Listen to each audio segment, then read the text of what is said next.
López Obrador con motivo de su quinto informe desde gobierno en una fecha histórica desde Campeche. Los invitamos ahora a seguir con el análisis de este mensaje en esta transmisión especial de los medios públicos. Acompáñenos.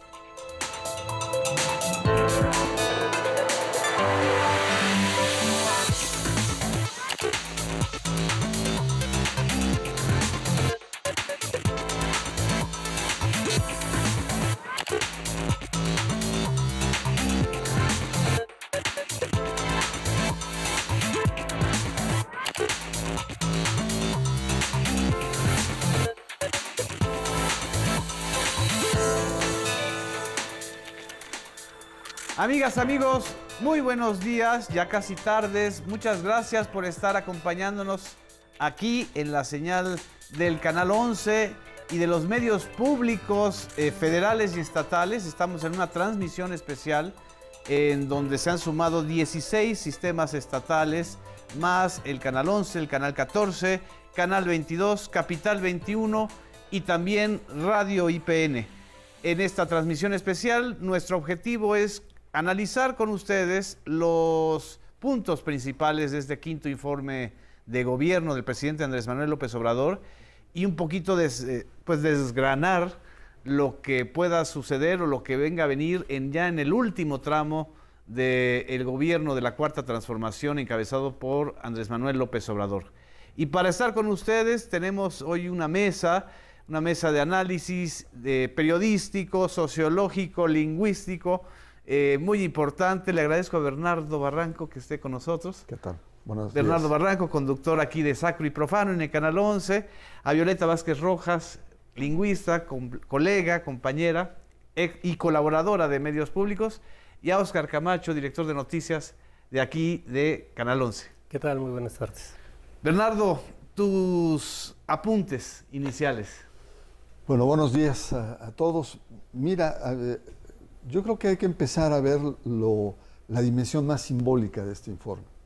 Es la primera vez que se hace fuera de la Ciudad de México y se hace en Campeche, un estado, como él dijo, muy especial, muy particular, sobre todo por esta dimensión de el soporte al desarrollo nacional vía el petróleo y lo injusto al mismo tiempo que resultó para la entidad, dado que hacía crecer el Producto Interno Bruto por una parte, pero por otra, la pobreza, o más bien esa riqueza generada, no irradiaba a las comunidades en aquella entidad.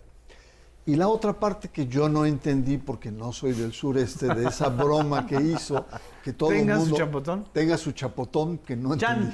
Champotón, ¿no? Que ya, a pesar de que me la han explicado varias veces, no la acabo de entender. A lo mejor después ustedes la explican mejor. Pero bueno, esta dimensión se notaba un presidente relajado, ¿no? Bromista, incluso al principio hizo muchas bromas, como siempre empezando por él mismo, y esto le dio un toque particular. Yendo a aspectos de contenidos, a mí me parece que este quinto informe entrega buenas cuentas.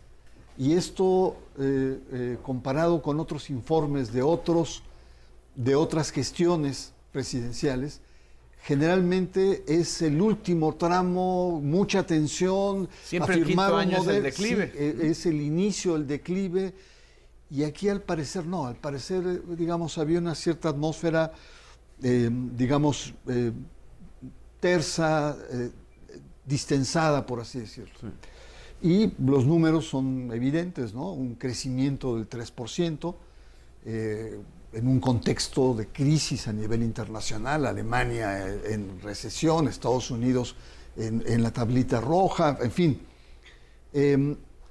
una inversión social como nunca antes la había habido en la historia del país.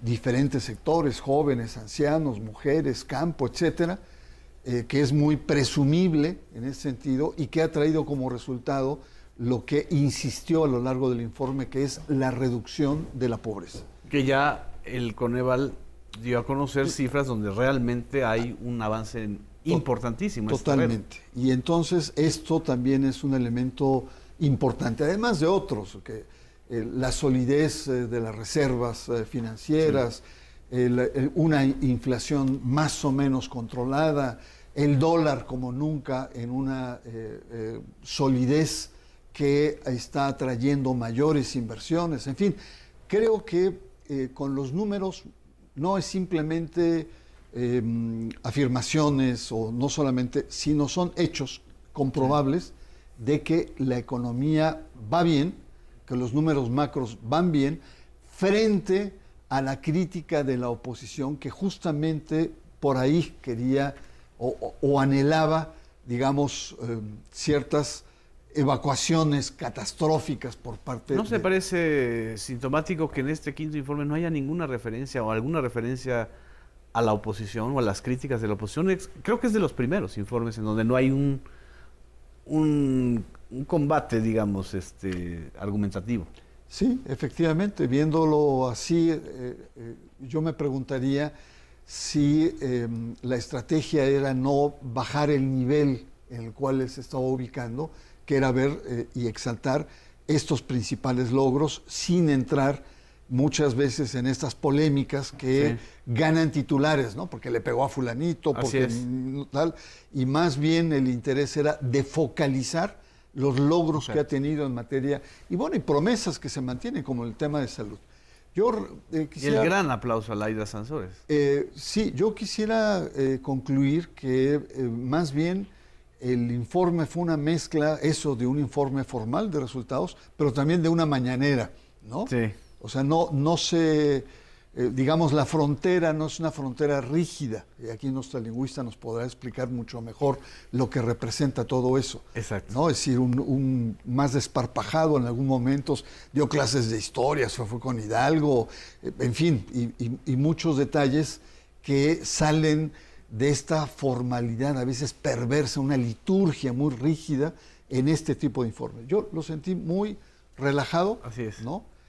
Dando buenas cuentas y, como dices, no entrando en polémicas que pueden ser estériles, sí, ¿no?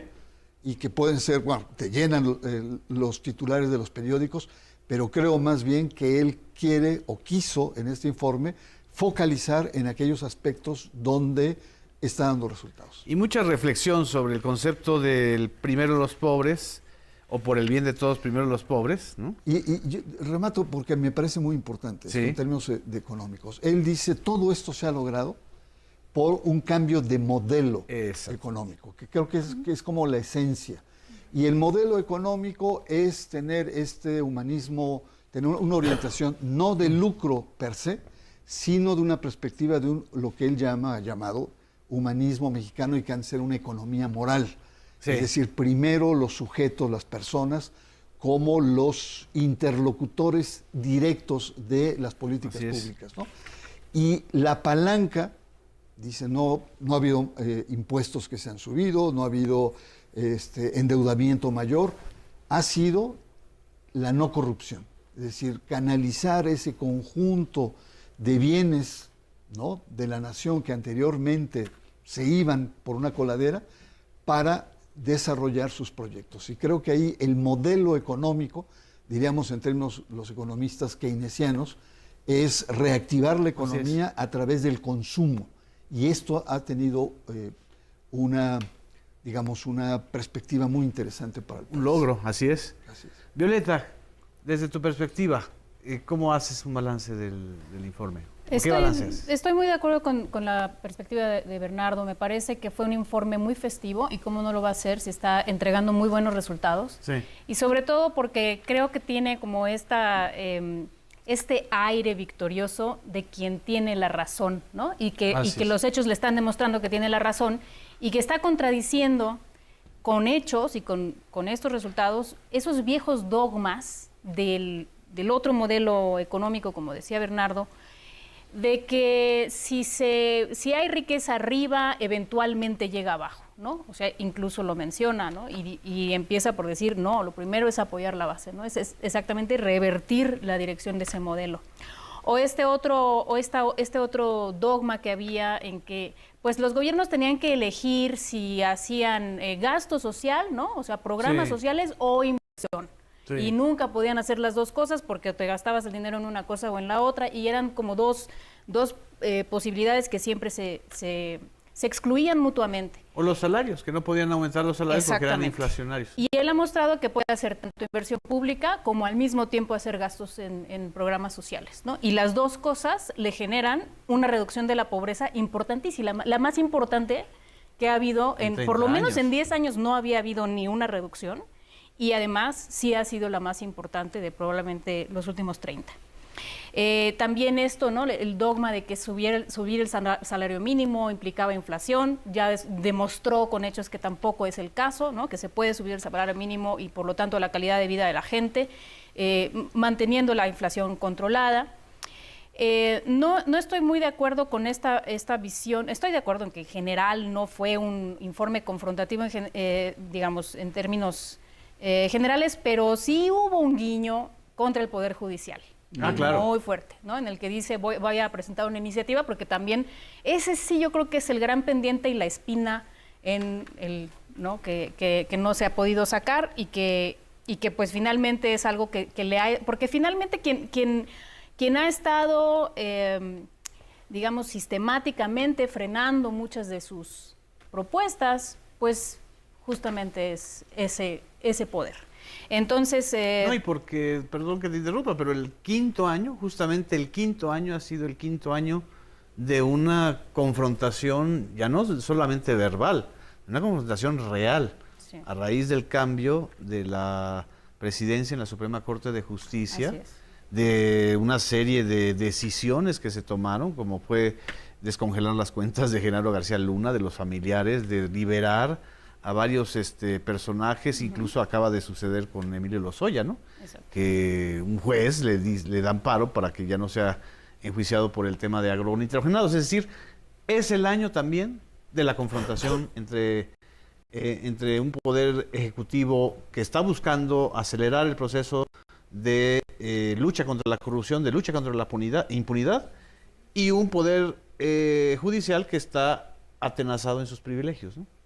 Sí, me parece que es cuando más evidente ha sido esa confrontación, que se ha vuelto también más ríspida, y creo que, bueno, eso yo creo que él lo admite como una batalla pendiente, ya quedará para después, ¿verdad? ¿Tú crees que presente una iniciativa de reforma este año? Lo dijo. Lo dijo. Sí. ¿No? Bueno, no creo que sea para esta legislatura, ¿no? El plan siempre ha sido que la va a presentar para la legislatura que viene, porque todavía le alcanza. Exacto. Y entonces, reto ¿una iniciativa de reforma este año? Lo dijo. Año? Lo dijo. Sí. ¿No? Bueno, no creo que sea para esta legislatura, ¿no? El plan siempre ha sido que la va a presentar para la legislatura que viene, porque todavía le alcanza el tiempo. Exacto. Y entonces la cuestión, ahora el reto es lograr que esa siguiente legislatura tenga la mayoría calificada para aprobarla. Así es. Óscar Camacho, que es tu tema además, no, bueno, muy insistente y además el Poder Judicial siempre será un tema de este país, ¿no? Yo creo que es el gran pendiente, como señalas, de las cosas más atrasadas que tenemos que cambiar. ¿Qué vi yo? Bueno, a mí me parece que este y otros informes de ahora y de antes creo que siempre son un símbolo de algo, ¿no? Sí. Y así como en los anteriores informes priistas, panistas, era una gran liturgia para enaltecer al Tlatoani, que en ese momento era el presidente, ¿no? Sí. Creo que parte de la transformación cualitativa en el ejercicio del poder y parte de la transformación cualitativa que está marcando el presidente López Obrador desde el primer día de su gobierno está reflejada en este informe, tanto en la forma como en el fondo. ¿A qué me refiero? En la forma vimos llegar a un presidente en mezclilla, con una guayabera del sureste, sí, no al viejo estilo del traje más de relumbrón, ¿no? Lo vimos llegar a un escenario austero también, ¿no? Así es. Con algunos invitados, no una gran cantidad de liturgia en ese sentido. 500, ¿no? ¿Mandé? 500 personas. 500 que estaban ahí y hasta me parecía que no llegaban a eso, ¿no? Sí. Creo que es parte del cambio cualitativo. Lo hemos visto no de ahorita, lo hemos visto a lo largo de los distintos informes del presidente. Entonces creo que el presidente mantiene como la congruencia y la constancia en ese cambio cualitativo. O sea, no solamente es un cambio en la economía, no solamente es un cambio en lo social, no solamente es un cambio en los medios, en muchos terrenos, hasta en estos símbolos donde se podrían aprovechar para exaltar el gran poder que tiene un presidente o que tenía. Creo que hoy está mostrando con este tipo de formas que hay un cambio. Y en el fondo no es un discurso, no es un informe que sorprenda. Sí. Y al mismo tiempo sí. ¿Por qué? No sorprende porque son informaciones que hemos visto constantemente. O sea, hay un ejercicio del poder que diario se da cuenta, se informa, sí. Y por lo tanto ya no nos sorprende. No que antes, en los informes pasados, sorprendían muchas cosas porque pues, los presidentes no informaban, ¿no? Estaban guardados en su caja de cristal y no informaban. En este caso podría no sorprender, pero al mismo tiempo sorprende porque cuando tú escuchas el conjunto de acciones que se han hecho desde el Ejecutivo, sí. Pues uno dice qué barbaridad, o sea, así se está transformando este país. Y esa parte de es decir, no un presidente distante, sino más cercano, pero además un presidente que está en el mejor momento de su sexenio, es decir, el hecho de que lleguemos al 5º año de gobierno después de una pandemia, después de lo que ocurrió en 2021 en las elecciones federales, que fueron, pues en términos políticos, simbraron políticamente al gobierno federal, al gobierno de la 4T, todos los desafíos que se plantearon desde 2021 hasta ahora se han cumplido.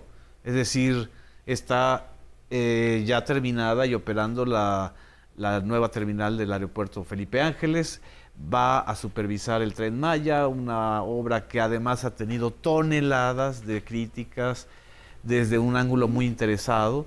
Ya anunció que le va a poner el tren Hidalgo a la ruta de México-Toluca, es decir, ya está abriendo una nueva obra, ya está operando, no al 100%, pero ya está empezando a refinar la refinería Dos Bocas, también de Tabasco, de la misma región de la cuenca petrolera de Campeche. Es decir, con todo esto, y además, por si fuera poco, los datos de la reducción de la pobreza confirman que la fórmula funciona, claro. Que por el bien de todo el país, primero los pobres, pero por si fuera poco, el hecho de que se haya reducido la pobreza no significa que se le haya quitado la riqueza a nadie. Es decir, los bancos tuvieron una ganancia de 250,000 millones de pesos, algo escandaloso, pero no se les redujo la ganancia, no se disminuyó la inversión extranjera directa, ni tampoco las inversiones de los grandes empresarios, ¿no? Aunque sí se redujo la cantidad o la proporción de riqueza que iban acumulando los ricos con lo que es la parte del ingreso salarial de los que menos tienen. El margen de la desigualdad, ¿no? Creo que eso es ese es uno de los datos más interesantes de la encuesta de Coneval.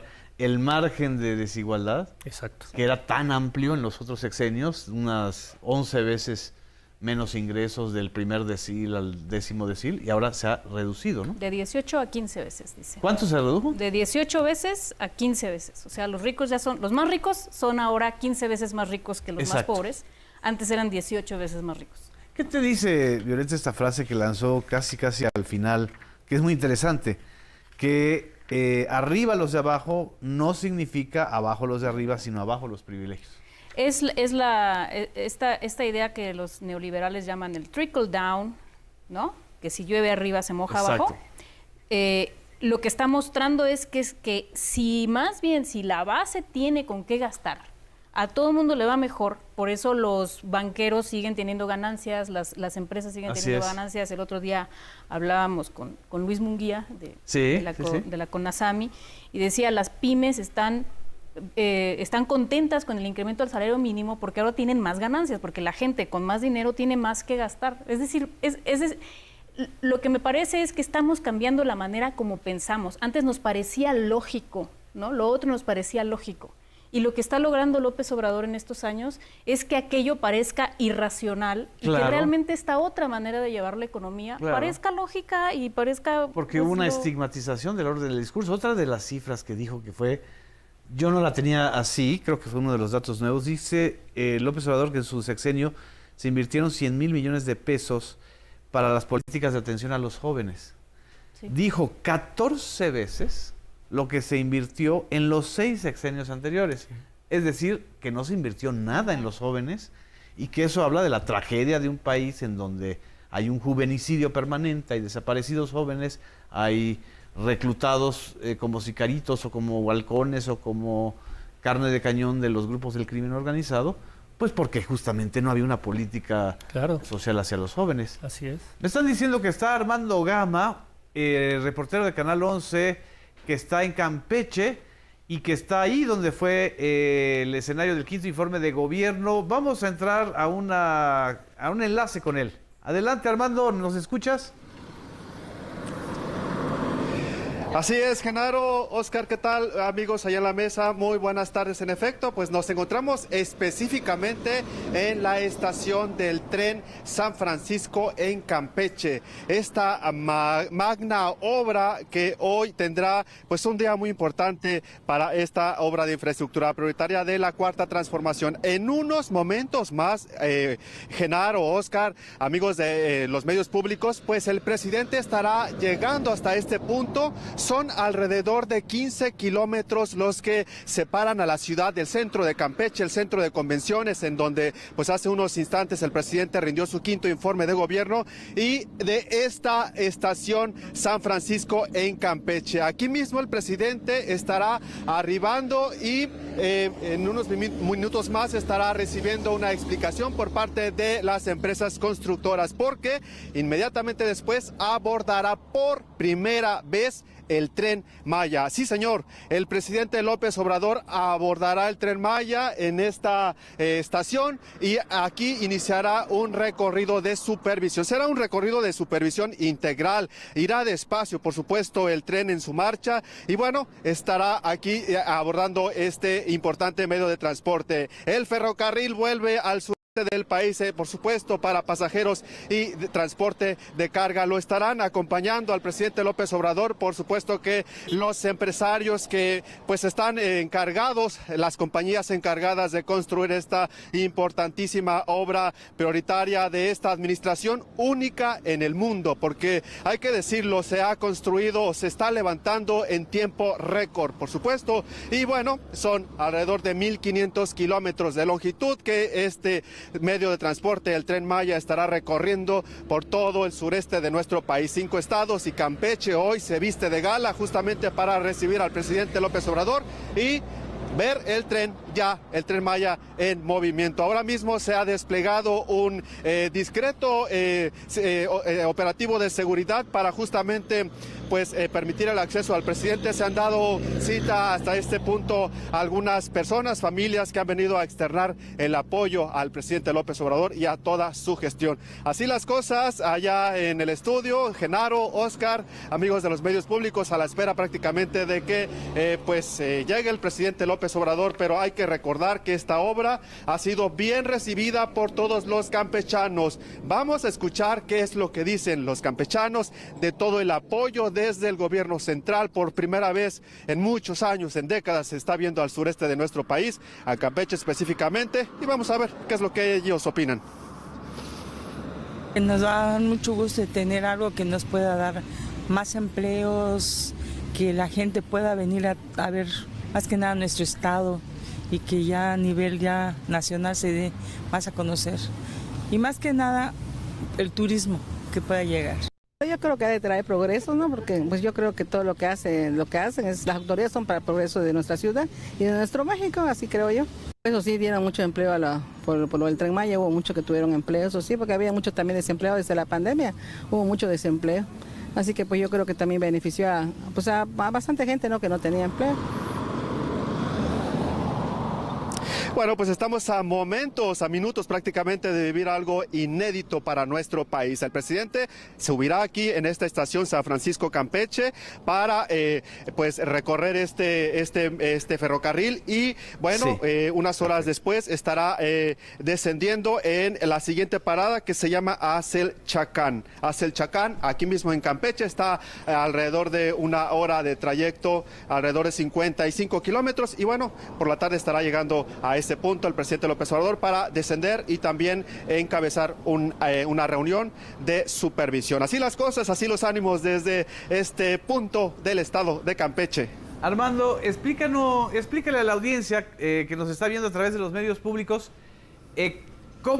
cuántas estaciones o cuántos poblados va a ser el recorrido de supervisión de hoy, porque también entendemos, según lo que nos explicó el propio presidente, que una parte es del ferrocarril normal y otra parte es ya un ferrocarril electrizado, ¿no? O eléctrico.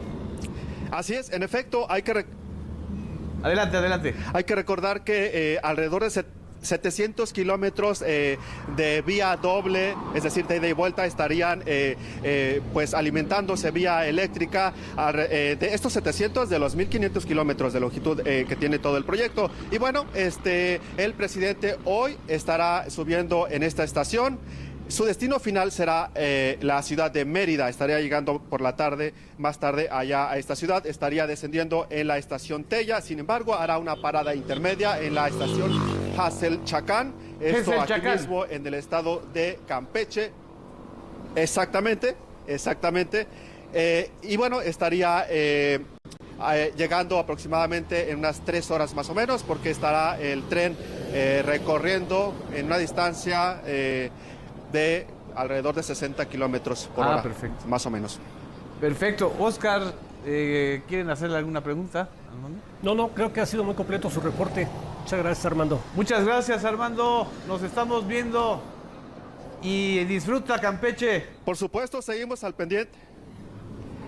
Claro que sí, seguimos al pendiente porque ya en unos minutitos más estaría arribando a este lugar el presidente López Obrador. Muchas gracias. Es una obra realmente impresionante de ingeniería, de dos modelos. O sea, es decir, no es el viejo ferrocarril del sureste. Yo soy de Mérida, hay muchísimos recuerdos sobre lo que fue y lo importante que fue el ferrocarril del sureste para la península de Yucatán, para Campeche, para Tabasco, para Chiapas un poquito más.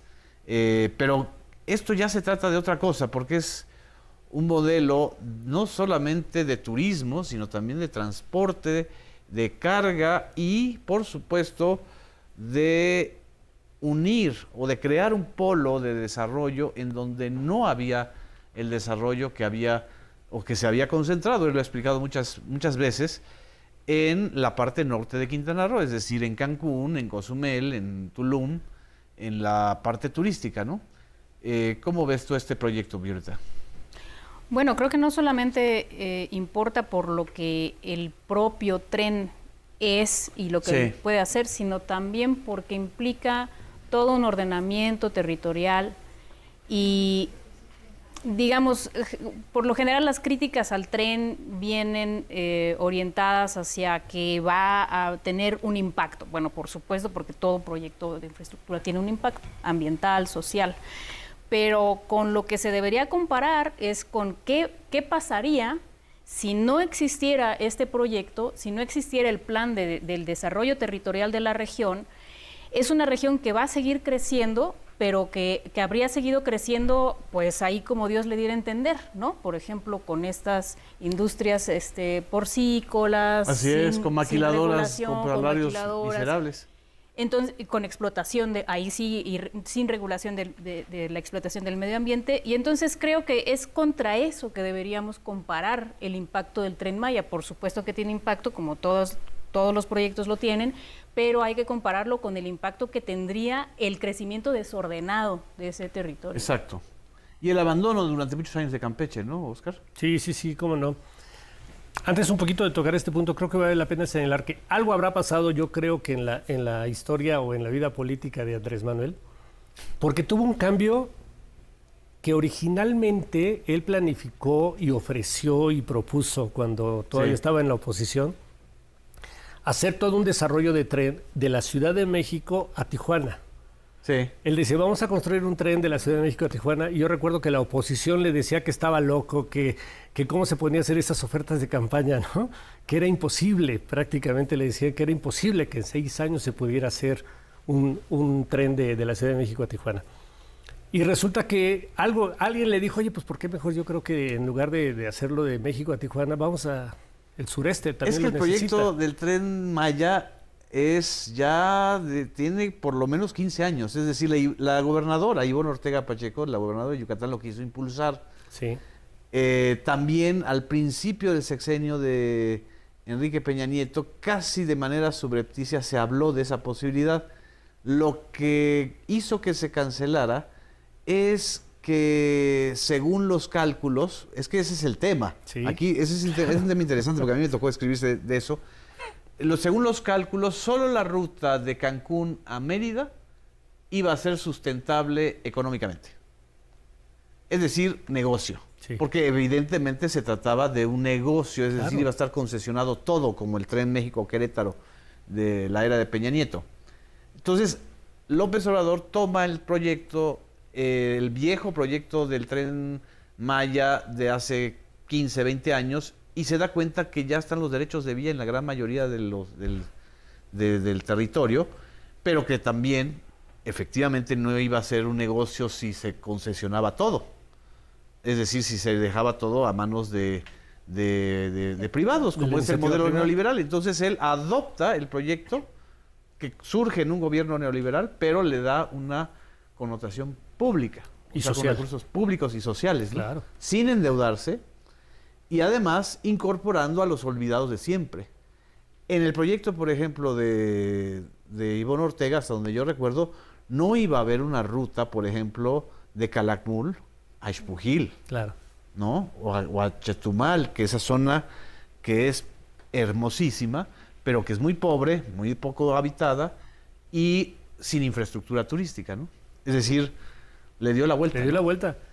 Sí, yo creo que significa precisamente parte de esa transformación.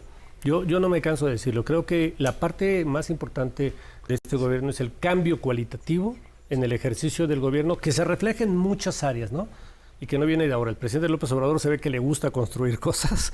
Desde que era jefe de gobierno, acuérdense que también decía que cómo va a ser un segundo piso, que eso era imposible, ¿no? Muchas de las cosas que le criticaban. El Metrobús. El Metrobús. El Metrobús de Claro. Insurgentes, que generó tanta resistencia. Ajá. Y que finalmente se ha convertido en un modelo no solo de la Ciudad de México, sino de varias ciudades grandes del país. Y fíjate que por eso yo creo que con esa visión, creo que los anteriores proyectos son como una prueba de que lo que ha empujado ha dado resultado.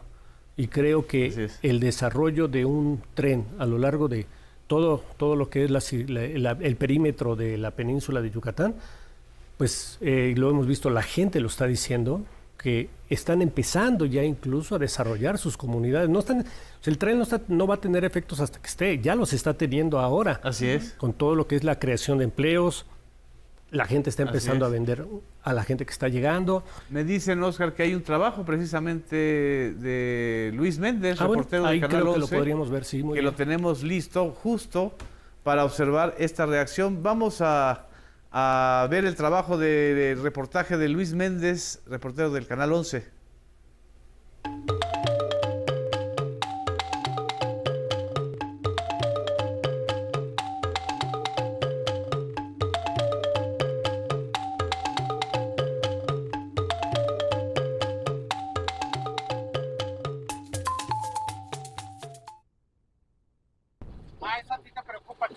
Segunda parada, paradero Tenabo.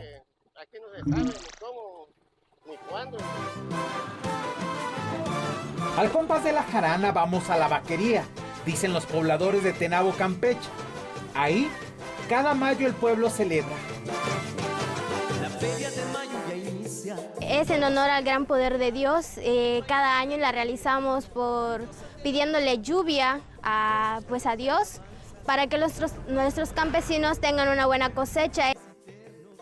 Hacen gala de la vestimenta tradicional campechana. Bailan grandes y pequeños. Toman la plaza principal y su iglesia con 135 años de historia. En esa ciudad habrá un paradero del Tren Maya. Itzel Uc es la representante de su pueblo. Piensa que con la llegada del tren por las calles de Tenabo andarán más turistas y habrá crecimiento económico. El Tren Maya para mí es un excelente momento turístico porque permite que personas de distintos lugares nos puedan visitar y puedan conocer nuestras tradiciones, nuestras comidas. Si no hubiera existido lo que es el Tren Maya, pues Tenabo en realidad no se vendría conociendo por distintos lugares. Tenabo se ubica al norte de Campeche. Sus calles empiezan a tener un nuevo rostro por las obras sociales que se realizan como parte del proyecto integral de mejoramiento del municipio. La ubicación del paradero impactará en comunidades de Tinún y Camquí. En esta región, bordar es una herencia ancestral que pasa de generación en generación entre los hilos que se bordan y los recuerdos sonoros. Y cuando ya va a entrar aquí en el pueblo de Tenabo, pitaba y nosotros corríamos y a veces mi mamá regañaba, ¿dónde vamos? Pues vamos a ver el tren. Pero ahora, esos recuerdos para esas mujeres se vuelven realidad y abren posibilidades. Pues el Tren Maya representa un gran desarrollo para nuestras ventas, nuestras artesanías. Ermelinda Q es artesana textil. Su madre fundó el taller Aguja de Oro, que es parte de la economía local. Ahora, en el paradero, imaginan la posibilidad de colocar un pequeño negocio. Son las vías del tren. Para que se vayan por las vías del tren nuestro producto. Yo sí me imagino un lugarcito, un mercado, un buen mercado, un buen lugar así para vender con la... Ajá, pues ya ve que los turistas y toda la cosa pues hacen tendríamos una mejor venta. Pese a su riqueza cultural, en Campeche apenas el 3.5% de los comercios es de artesanías. El 57.8% del comercio al por menor lo realizan mujeres. De ahí que en las bordadoras hay esperanza en el tren y confianza en sus piezas. Son puntadas que se usaban para las ropas antiguas.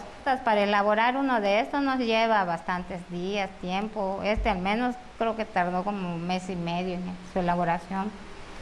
Para hacer una bata campechana como es esta, tiene dos tipos de puntadas. Tiene el shokbichuy y tiene una que se llama lomillo. Para hacer estas batas también lleva su tiempo, porque solo el bordado de lo que es esto se lleva más de 15 días. Para Laura Paz, la obra detonará el turismo internacional.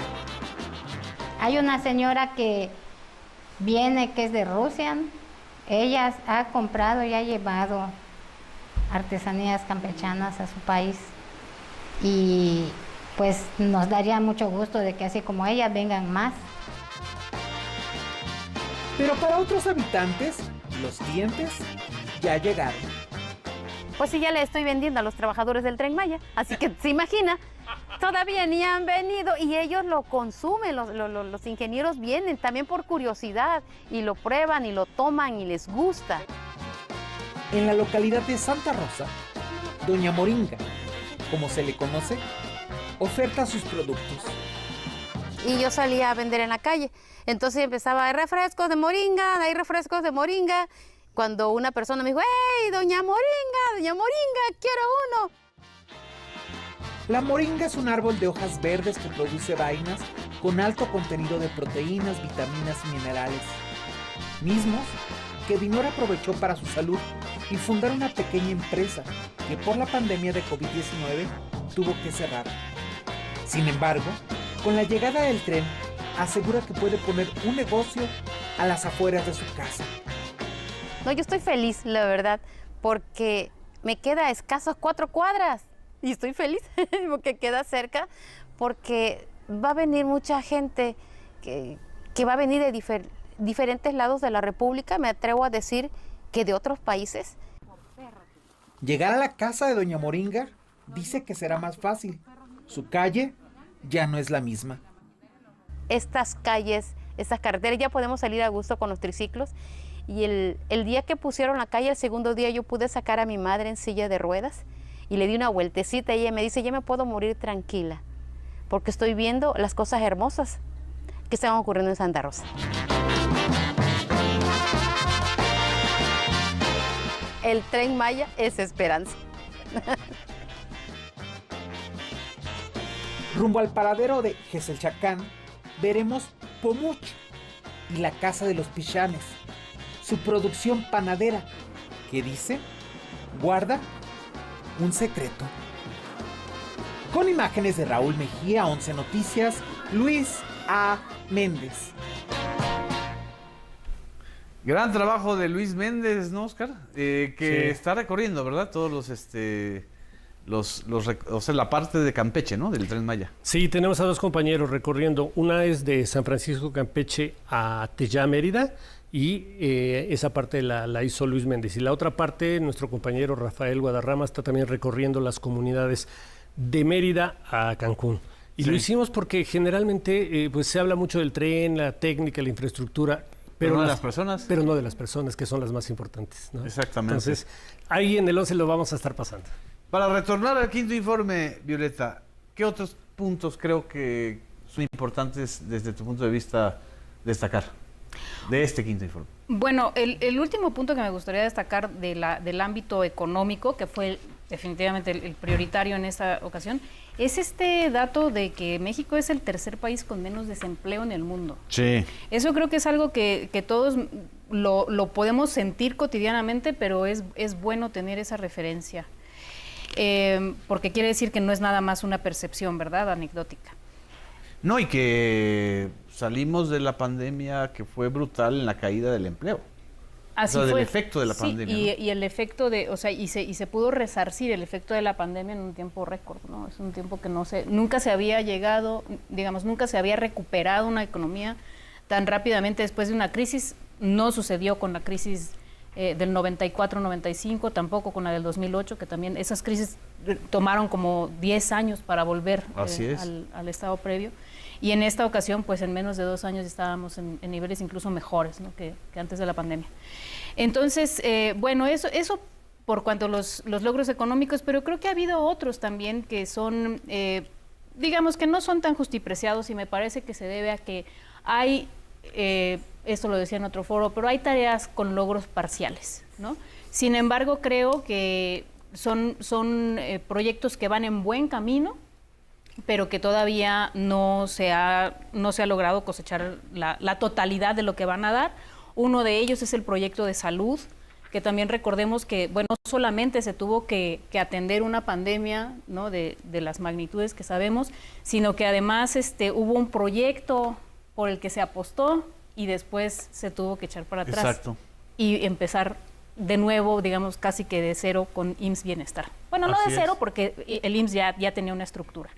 Pero, digamos, ahí se están viendo logros en 18 estados, como lo dijo ahora el presidente, pues falta el resto, ¿no?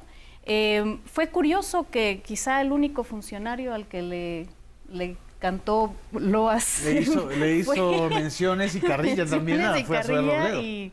Sí, durante varios minutos del informe fueron dedicados a Zoé Robledo. Y también la otra tarea con resultados parciales es la tarea de seguridad, que sí, en efecto, los homicidios dolosos han bajado 17% en estos 5 años, y sabemos que eso no es suficiente, ¿no? Pero algo se está haciendo que está por lo menos rindiendo los resultados que no se tuvieron en administraciones pasadas, donde solamente hubo incremento en la incidencia delictiva. Así es.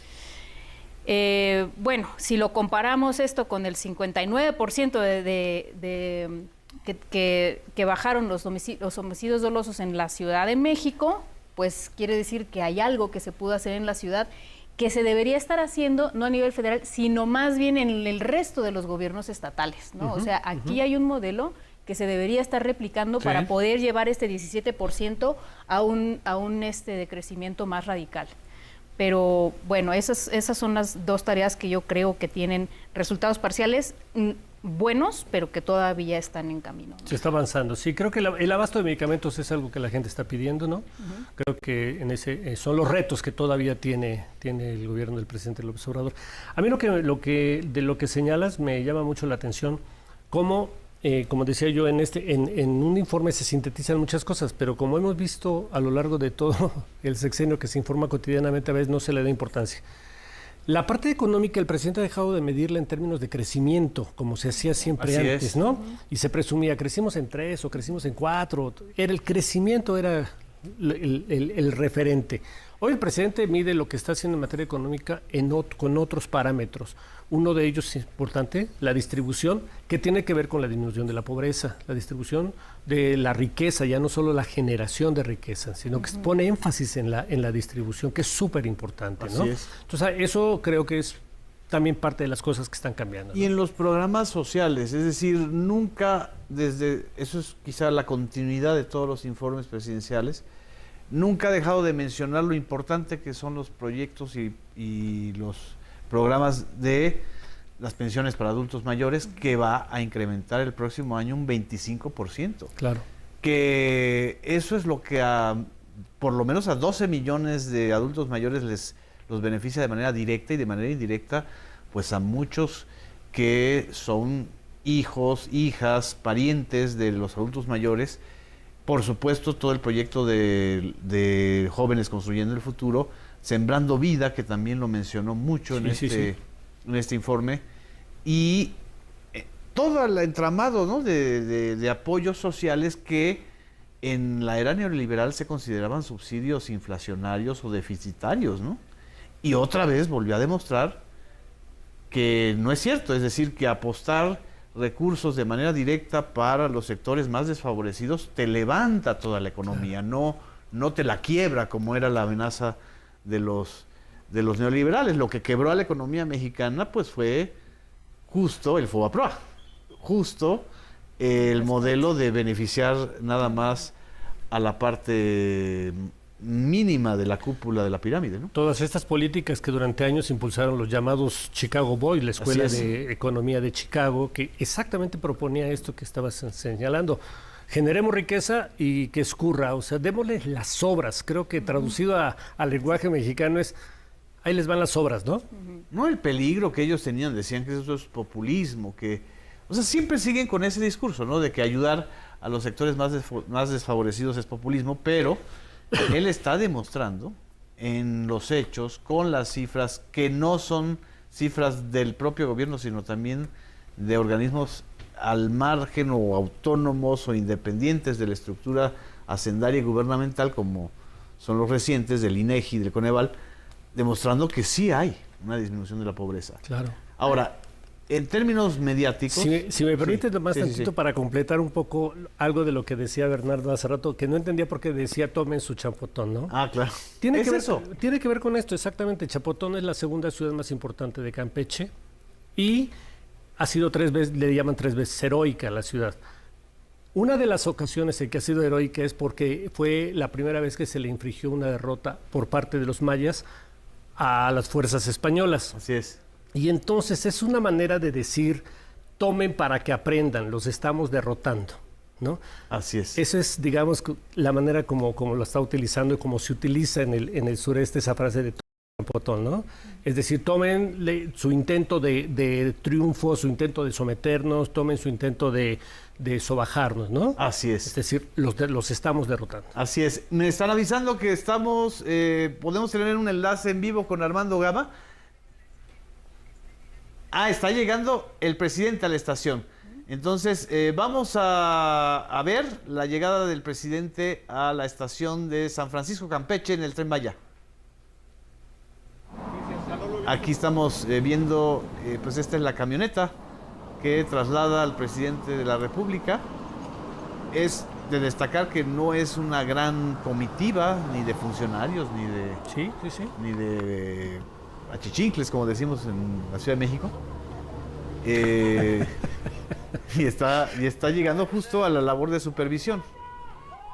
Ahí está bajándose. Y ahí lo vemos.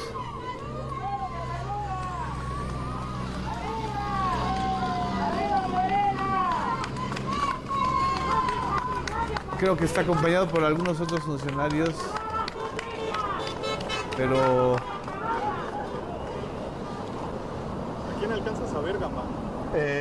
No, a nadie. Pues ya va a empezar el trabajo de supervisión del Tren Maya y en diciembre de este año ya debe estar completada toda la supervisión e iniciada la obra, ¿no?